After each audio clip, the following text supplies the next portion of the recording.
Stoker, o escritor, escreveu Drácula, acho que ele não fazia ideia de que seu vampiro seria realmente imortal com o passar do tempo. Não só através dos livros, claro, e outras referências, mas foi na tela grande que Drácula conseguiu se expandir com suas asas de morcego pelo mundo. Então, um personagem que até hoje encanta, que causa terror, que seduz, que mata. Ele é temido e desejado. Um sucesso que teve várias versões e que agora saiu em 2024 através do diretor de A Bruxa, O Homem do Norte e o Farol. A gente tem esse Nosferatu com um filme de terror e uma atualização do vampiro mais famoso do mundo. Então, desde Nosferatu, de F.W. Murnau, né, que foi uma obra-prima do cinema mudo e também preto e branco, que era uma vertente conhecida como cinema impressionista alemão, que também temos referência como Gabinete do Dr. Caligares, e o Metrópolis, que muita gente deve ter conhecido, né? Então o diretor foi processado pela família do escritor Bram Stoker, porque... E aí o pessoal falou o quê? Vamos desistir do filme? Não. O que eles fizeram? Simplesmente mudaram o nome dos personagens e filmaram do mesmo jeito. Temos a versão também, a mais conhecida, de 1979, que é o Nosferatu, o Vampiro da Noite, do aclamado diretor Werner Herzog, com o não menos aclamado ator Klaus Kinski. E então essa referência toda, desde os vampiros da Anne Rice com o mega aço Tom Cruise, com seu Lestat, né, sedutor, poderoso, e até o terror, por incrível que pareça, adolescente e romântico de Crepúsculo, que muito casalzinho conhece por aí. Então, o diretor Robert Eggers, né, Roberto dos Ovos, ele tem uma cinebiografia muito sólida, né? A Bruxa, O Farol e o não tão sucesso O Homem do Norte, mas são filmes que deixaram ali sua marca, do diretor que planejava fazer esse filme desde que antes dele se tornar um grande cineasta, né? Então era um desejo do Robert Eggers, porque quando ele assistiu, né, o Nosferatu preto e branco, ele deu um estalo na cabeça dele e ele falou assim, ó, vamos lá, é isso que eu quero, eu vou fazer. E quando conseguiu, né, com o desejo, com o dinheiro e grande talento, a gente consegue tudo. E se você conhece a história de Drácula, vai conhecer a história de Nosferatu também, porque, como eu disse, eles só trocaram o nome dos personagens, mas a história basicamente é a mesma, né? Então, bora pra história sem spoiler. Bom, então a história, para quem ainda não conhece, basicamente assim, um corretor de imóveis, né, que pretende se casar com o amor da sua vida, como tem muitos casos aí pelo mundo,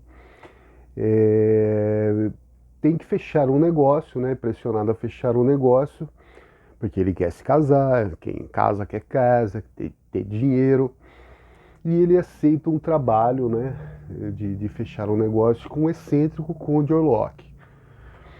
O detalhe é que está longe, né, num vilarejo aí, e ele tem que viajar até lá.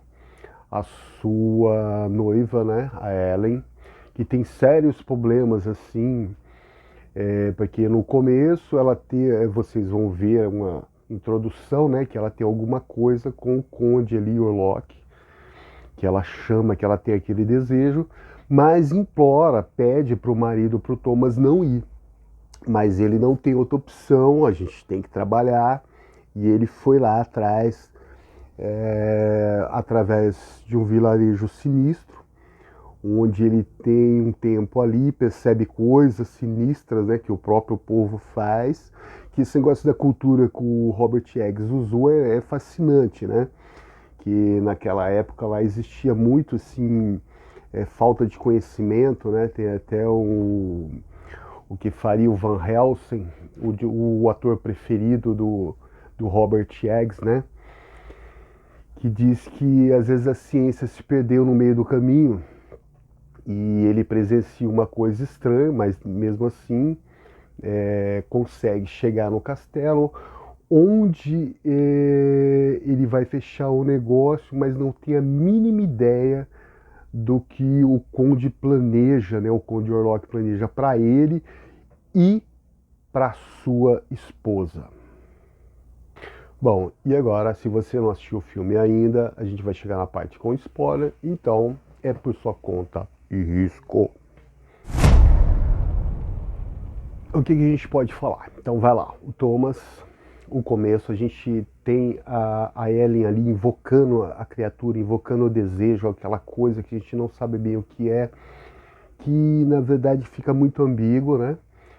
E depois o corte lá para frente, onde já está o Thomas e a Ellen para se casar, e ele tem que fechar um negócio lá, onde ele teria que ir para umas terras estranhas para fechar o negócio com o tal do Conde Orlok, que é um desses senhores que proliferavam muito nessa época, né? E que eram tão excêntricos como os misteriosos.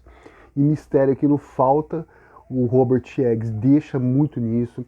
De novo, eu tenho que insistir que a parte visual do filme, a gente, quando ele vê chegando no castelo, é um deleite mesmo visual, né? O Robert Eggs é um diretor que ele preza por mínimos detalhes, então você vai ver esses detalhes ali aflorando a todo momento na tela. E tá lá o Thomas partindo, ele tem que parar no vilarejo, ele fica por ali e a dificuldade da língua, né, de se comunicar com os nativos ali é muito grande, mas aí à noite ele presencia uma coisa terrível, né, que acontece, e de um certo modo ele é aquaçado, ele perde seu cavalo, mas mesmo assim decide, pelo amor da sua vida, pela Ellen, e por um futuro melhor, é claro, né, seguir em frente nessa floresta assim, sinistra, misteriosa, com esse visual incrível, né? Porque é um filme de terror e você sente o terror, aquela coisa crescente. Aí ele se depara com uma carruagem. Nessa carruagem que leva ele até o castelo do Conde, onde logo ele percebe que tem alguma coisa errada ali, né? E ao contrário dos outros filmes, né, como do diretor Murnau, que logo de cara ele apresenta o nosso Conde Orlok ali com aquele visual, né, tanto do filme sem preto e branco como era mudo, teria que ter um visual impactante. O diretor Eggs decide por fazer ao contrário. Ele demora a mostrar o Conde Orlok, então a gente tem ali aquela coisa toda, aquele negócio que parece uma sedução, essa coisa do sexo contido, né? Até que finalmente ele consegue que, depois de conseguir, né, que o Thomas caísse nessa armadilha, nessa sedução, e ficasse literalmente, né, hipnotizado pelo Conde Orlok. Ele assina, e o Conde, claro, quer dar uma bebidinha ali, e o negócio é bem próximo ao peito, né, ou próximo ao coração, mas quando está acontecendo a sucção ali, porque geralmente os vampiros pegam aqui, né, naquela coisa do pescoço, ele suga ali e faz um movimento, né, com a pelvis, que você lembra um ato sexual. Alguns ficam constrangidos, mas é o Robert Eggs. Ele consegue no final sair, fugir dali, voltar para Ellen. De certo modo, eles tentam combater aquilo.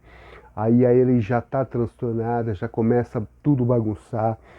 E nesse meio termo, eles conseguem.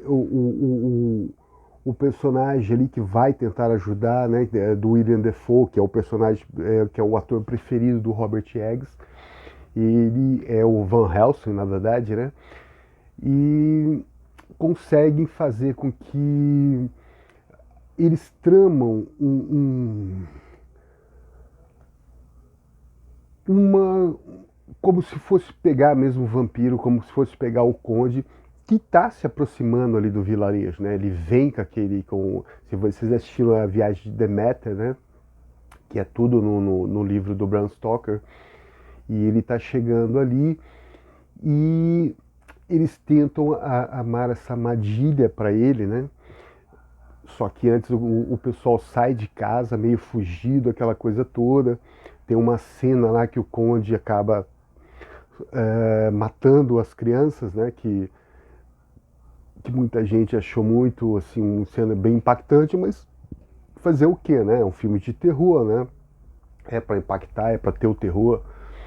E aí ele vai com aquela vontade e o pessoal deixa quem? Deixa a Ellen ali simplesmente como isca, né? Pra, quando o Warlock chegar, eles finalmente colocar um final naquilo.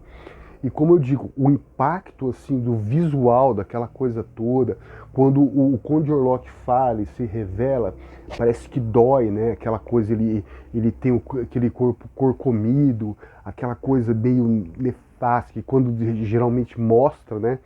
Tem o bigodão do Conde, por quê? Praticamente lembra bem o Vlad Tepes, né? Que tinha o bigode de todos aqueles aristocratas da época, né? Aquelas famílias onde tinha o poder e que foi baseado, né? O Vladimir Steps foi baseado, o Vlad Steps, desculpa, foi baseado no Drácula. E a gente tem aquele clímax, então, chegando com aquelas imagens incríveis, a vila toda pegando fogo, aquele caos perfeito para chegar mesmo num cume no final. Então, a gente vê ali no final, né, aqueles copos enlaçados e a gente vê realmente quem é o Conde Orlok, ou seja, um ser que é imortal, mas que tá ali, o corpo apodrecendo, definhando, nada que aquele bigodão charmoso possa ajudar, né?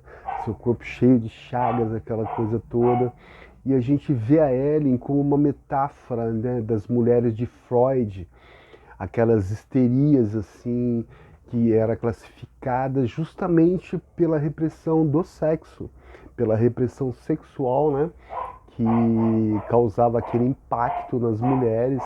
E tem vários trejeitos que ela faz, né, que muitas faziam, como o Dr. Freud diagnosticou, né, que hoje, claro, não é mais classificado assim. E a gente vê o que no final o diretor tem umas características, né, que eu acho que ele colocou como o bigode do Drácula, né, que lembra também do Coppola, né, que ficou muito assim, aquele rosto macilento, né, do Bunal, aquela cara de rato, e ele fez essa mescla toda, né, com a lenda do vampiro, que é terror, que é uma situação assim, de desejar um amor puro, como o sangue dessa metáfora que o sangue ele faz o vampiro reviver, né?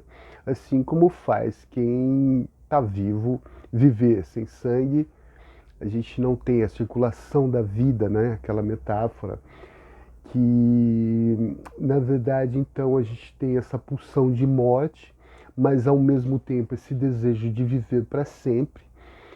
E quando o Conde Orlok fala, né, a gente sente aquela dor, aquela coisa, aquela presença.